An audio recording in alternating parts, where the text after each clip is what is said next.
શું આપ જાણો છો ગુજરાતના જિલ્લાઓના નામ કેવી રીતે પડ્યા?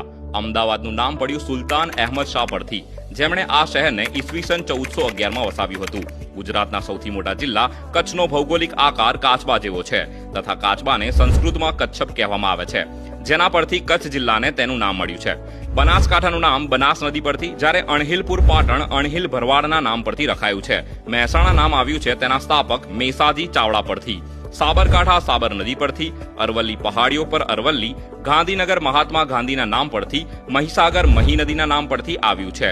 દાહોદ નામ દધીચી રૂચિ પર પડ્યું છે, જેમનો આશ્રમ દૂધમતી નદીના કિનારે હતો.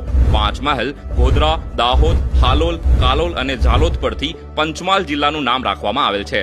છોટાઉદેપુર નામ રાવલ ઉદયસિંહજીના નામ પરથી રાખવામાં આવેલું છે. નર્મદાનું નામ નર્મદા નદી પરથી રખાયું છે. વિશ્વામિત્રી નદીના કિનારે ઘણા વડના વૃક્ષો છે.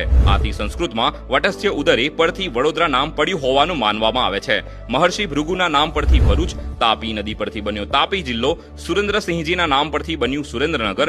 ભાવસિંહજી ગોહિલના નામ પરથી બન્યું ભાવનગર.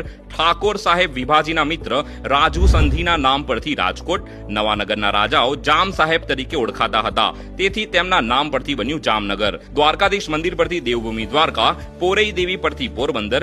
જૂના કિલ્લા અર્થાત ગઢ પરથી બન્યું જૂનાગઢ. ભગવાન ચંદ્ર એટલે કે સોમ પરથી બન્યું છે ગીર સોમનાથ.